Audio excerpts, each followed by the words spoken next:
mais um módulo do nosso curso, né? Mais um capítulo do nosso curso. Agora vamos estar falando sobre a importância, né, dos recursos hídricos, da água. Vamos estar trazendo aí uma leve introdução aí sobre esse composto que é tão importante para todo mundo aqui, né? Para todos os seres vivos. Meu nome é Rafael Mesquita Borges.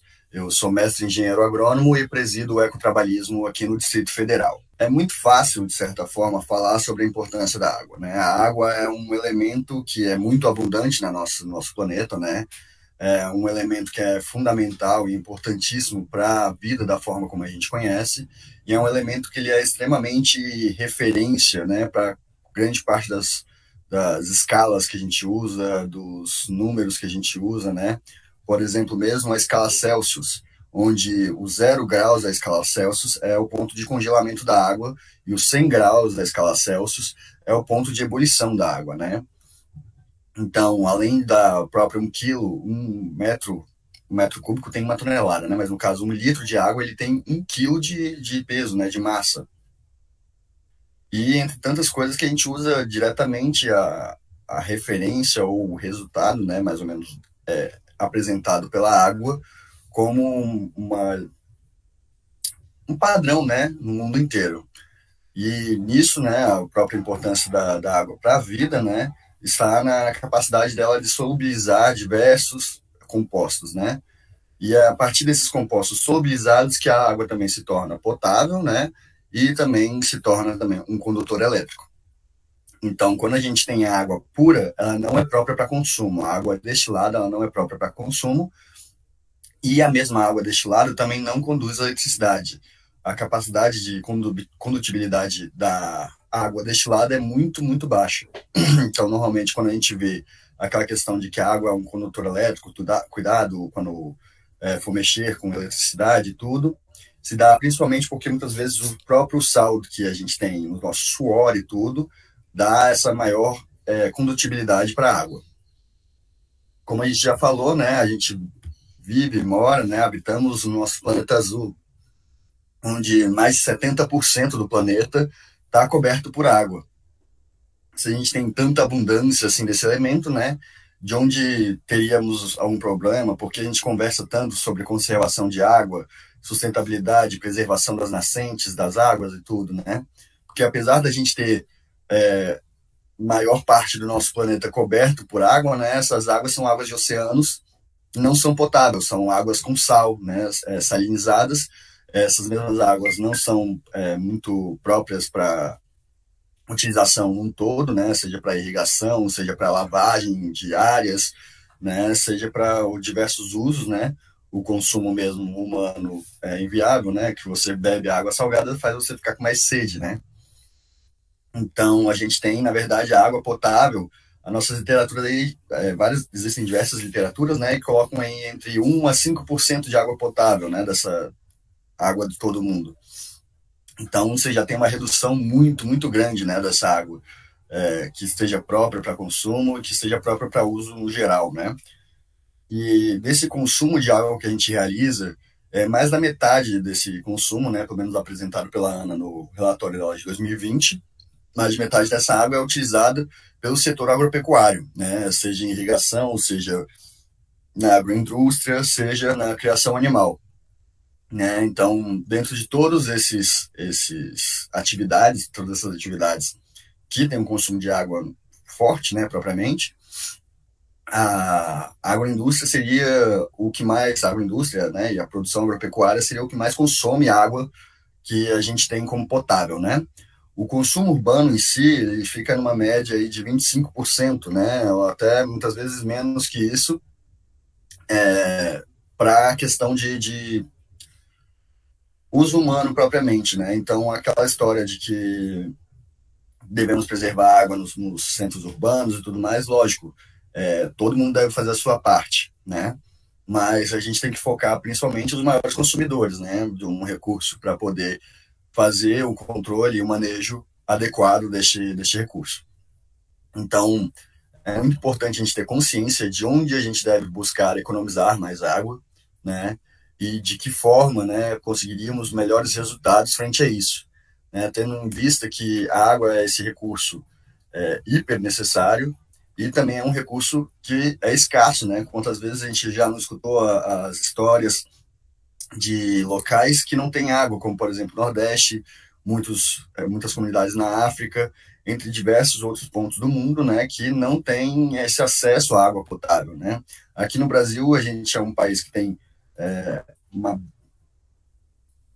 um grande bênção, né, das nossas terras, que a gente tem uma quantidade de água potável muito, muito grande no Brasil. Porém, essa quantidade de água potável que a gente tem no Brasil, ela não está distribuída igualmente em todos os territórios.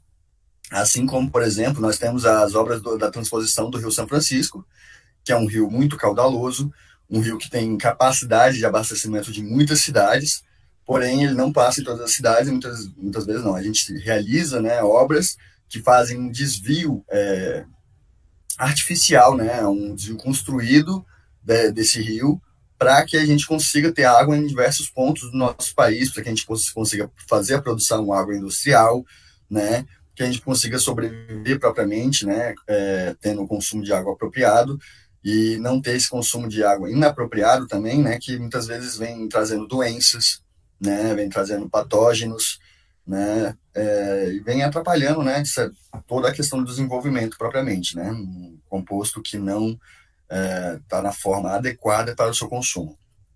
Mas muita gente vai questionar, né, tá, tudo bem, e a gente não tem água em todos os lugares, assim, vamos dizer, com um rio passando, mas a gente tem o próprio ciclo da água que renova as nossas águas, né?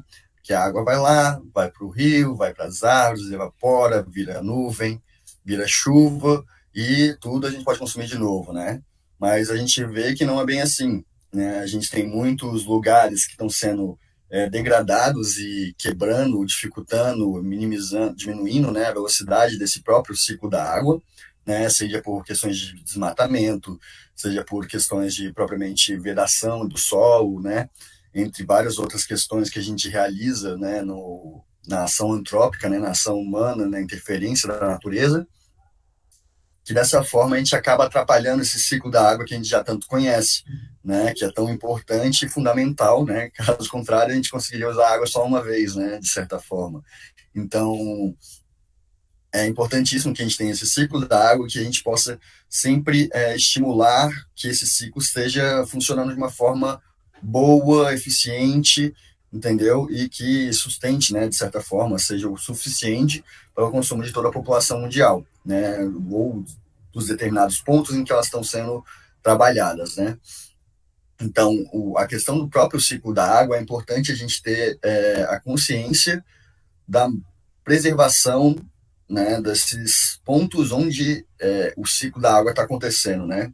A própria questão do desmatamento, né, na Amazônia, que o pessoal reclama muito, que são a destruição dos rios voadores, né, que ali na Amazônia a gente tem uma grande quantidade de água, né, no mundo até, pode-se considerar uma quantidade expressiva e considerável para o mundo, a quantidade de água da Amazônia, e a gente tem uma massa de plantas, árvores e tudo, que faz com que a gente tenha uma evapotranspiração das árvores, né? As árvores estão recebendo o sol e elas estão pegando água do solo, do subsolo da Amazônia e jogando para cima, jogando para as nuvens, jogando para a atmosfera. E esses rios é o que molha o Brasil, Sudeste, Centro-Oeste, entendeu? Entra até outros lugares do mundo inteiro. Então, essa destruição da Mata Amazônica, a queimada, o desmatamento da Mata Amazônica, a retirada de vegetação, de árvores principalmente, acaba, né, diminui, retarda toda essa capacidade do ciclo da água de estar criando chuva para os outros lugares, né, de estar ciclando a água propriamente, né, fazendo essa recuperação da água para a gente, né. Então, é importante a gente saber que a água é sim um recurso que tem o seu ciclo de retorno, de reutilização, né, porém deve-se ter muito cuidado aos usos que se dão a essa água e às maneiras, né, que a gente conserva, guarda, né, todo o ambiente onde essa água cicla, né, seja nas matas, seja nas nossas cidades, seja em diversos pontos onde a gente tem aí a necessidade, e a gente já tem a consciência de que precisa da nosso cuidado, né, da nossa atenção propriamente, né, para cuidar desse recurso para que a gente possa ter ele para o futuro, tem uma sustentabilidade no uso dele. Posteriormente, né, a gente tem essa questão do cuidado com todo esse uso do ciclo da água e tudo, né, o próprio uso da água, e a gente tem que ter atenção aos cuidados com as próprias bacias hidrográficas, né, onde são os pontos gestores desse recurso, né. As bacias hidrográficas são extremamente ligadas com a questão da qualidade da água e até mesmo o volume e quantidade, né, das águas. A gente pode observar que locais em que a gente vai ter a mata ciliar dos rios preservada, a gente vai ter uma água mais transparente, a gente vai ter uma água mais cheirosa e tudo, né? A gente vai ter uma água apropriada, de certa forma, para o consumo na grande maioria das vezes.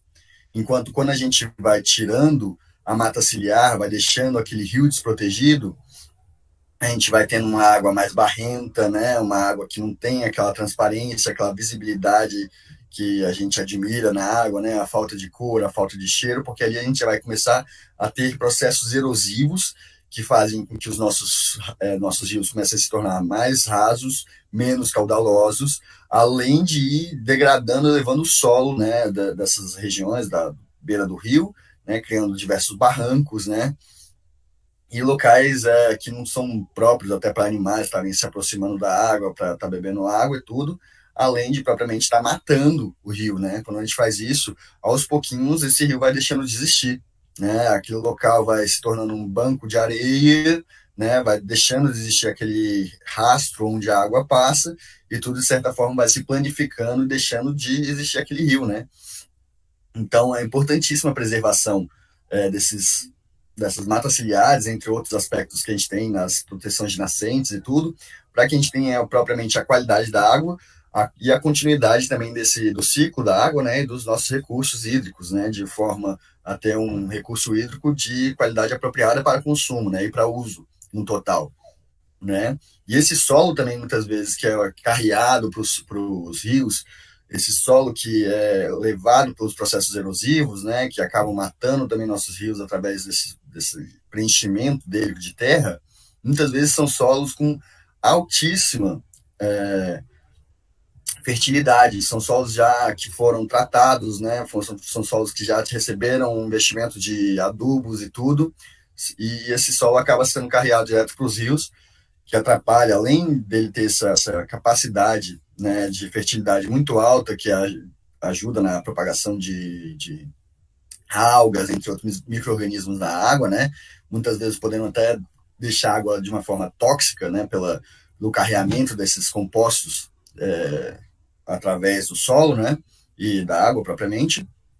Então a gente muitas vezes está perdendo um dinheiro, né, que o próprio agricultor, né, o produtor agropecuário investiu ali, né, e por desleixo, né, acabar jogando isso fora, né, e estragando os nossos rios e estragando a água para o consumo de toda uma população, para o consumo seja população humana, né, seja população dos próprios animais que vivem nas regiões ao redor daquele rio, né, que vivem daquela água, né, e tendo em vista toda essa importância, toda essa holisticidade, né, da água, a gente tem um programa, né, que é o Cultivando Água Boa, que é um exemplo, né, desses programas que foram realizados para estar realizando, né, uma preservação das nascentes, dos leitos, que é exatamente para gerar uma quantidade de água, né, precisa para a produção da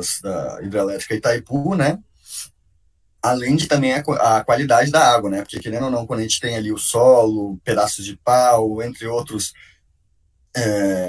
compostos não propriamente, né, mas entre outros poluentes ali naquela água, aquilo vai degradando também as turbinas da hidrelétrica, né, e querendo ou não, são questões, são construções muito caras, né, construções muito difíceis de fazer manutenção. Então, tudo aquilo que você pode fazer para estar minimizando essas manutenções, aumentando a vida útil dessas turbinas, né, é importantíssimo e fundamental para que a hidrelétrica tenha um funcionamento interessante para a sociedade, né, e não seja mais trabalhoso a produção de energia através da hidrelétrica do que entre outras fontes de energia, né. Então, para que a gente tenha uma produção boa na Itaipu, esse programa foi criado, né, buscando exatamente isso, a melhoria da qualidade da água, né, e o aumento de quantidade de água. Então, foi-se procurado os produtores, né, as comunidades que se viviam perto desses bacias hidrográficas que abasteciam, né, a barragem da Itaipu, né, e a partir desse trabalho, junto à população, em diversas linhas, né, eles conseguiram resultados ótimos, chegando a serem premiados em diversos lugares do mundo, né, assim como foram premiados na ONU propriamente, né. É um programa que tem até bastante material, né, onde você pode estar buscando conhecer cada vez mais, né. É um programa que foi encabeçado pelo Nelton Frederich, que tem até no YouTube, onde você pode encontrar um TED Talks, onde ele fala sobre exatamente o programa, sobre toda a questão holística que foi trabalhado para se alcançar esse objetivo, né, de ter uma melhoria na qualidade de água e uma melhoria na quantidade de água também, né, para a produção de energia que traz luz ao nosso país aí, né. Então foi isso, gente. Eu queria agradecer a atenção de todos, né? No todo era esse conteúdo que eu tinha para trazer para vocês, essa aulinha rápida. Agora vocês vão ter a continuidade do conteúdo com a professora Isabela, né? Então eu espero que a gente possa estar tendo novas oportunidades de conversar no futuro. Então ficamos por aqui. Olá, pessoal. Meu nome é Isabela Cuiasque Corsato, sou socióloga e sou membro do Ecotrabalhismo no Distrito Federal. Apesar da água ser um elemento indispensável a garantir o direito à vida, ainda não é reconhecido intrinsecamente como um direito fundamental. Pelo contrário, a água é considerada muitas vezes apenas como um recurso e bem econômico. E isso exclui parcelas vulneráveis da nossa sociedade, da possibilidade de ter acesso a esse líquido essencial para as nossas vidas, para ter uma vida digna. Por muitas vezes também é considerado sinônimo de conflito, pois o controle do acesso à água define relações de poder e de dominação dos territórios. A água foi transformada em mercadoria ao longo da história da humanidade. E sua existência, sua distribuição, sua gestão e mau uso fazem com que ocorram diversas disputas ao redor do globo. E por isso, a questão da água é pauta frequente nas discussões ambientais e geopolíticas do mundo. Aproximadamente 40% da água consumida no planeta provém de lagos e rios compartilhados, que nascem de um país e seguem em curso para outros países. E isso propicia riscos de conflitos, especialmente diante das mudanças climáticas, que tornam iminente a possibilidade de escassez. Por isso, as nações precisam estabelecer marcos globais de compartilhamento de recursos hídricos para evitar tais conflitos, garantindo que todos os seres humanos tenham acesso à água. Diante disso, no ano de 2021, foi aprovada pelo Senado Federal uma proposta de emenda à Constituição, a PEC número 4 de 2018, que inclui a água potável na lista de direitos e garantias fundamentais do artigo 5º da Constituição Federal. Esse texto da PEC segue para aprovação na Câmara dos Deputados. A água, além de ser essencial à vida, é de grande relevância para o desenvolvimento econômico e para o bem-estar humano. Nós sabemos também que, em diversos lugares, a procura da água potável para sobreviver é cotidiano de muitos povos e comunidades que vivem exclusivamente para isso. A aprovação dessa PEC é muito importante para que seja trilhado um caminho para assegurar o acesso à água potável a todas as pessoas do Brasil e para garantir que o interesse econômico mercantil que atualmente vigora em torno desse tema não se sobrepõe ao direito humano de se obter água potável para viver com dignidade. Assim também entende a Assembleia Geral da ONU, da Organização das Nações Unidas, que, por meio de uma resolução, número 64/292, reconheceu o direito de acesso à água potável e ao saneamento como direito essencial ao pleno aproveitamento da vida. Também no dia 22 de março é comemorado o Dia Mundial da Água. Essa data foi criada pela ONU como marco ao dia da Declaração Universal dos Direitos da Água e tem como objetivo alertar a população acerca da conservação da água em seus 10 artigos. Bom, a conscientização global a respeito da água, seus usos e conservação vem crescendo ano após ano, através de reportagens, documentários que os meios de comunicação trazem para explicar as recentes sazonalidades hídricas, por meio de campanhas mundiais acordadas entre os governos de países, das escolas, das organizações não governamentais, da militância ambiental, entre tantas outras frentes que buscam frear a degradação dos recursos hídricos e preservar, assim, as bacias hidrográficas. Portanto, preservar a água é preservar a vida. Não desperdice, seja consciente no consumo da água. Muito obrigada.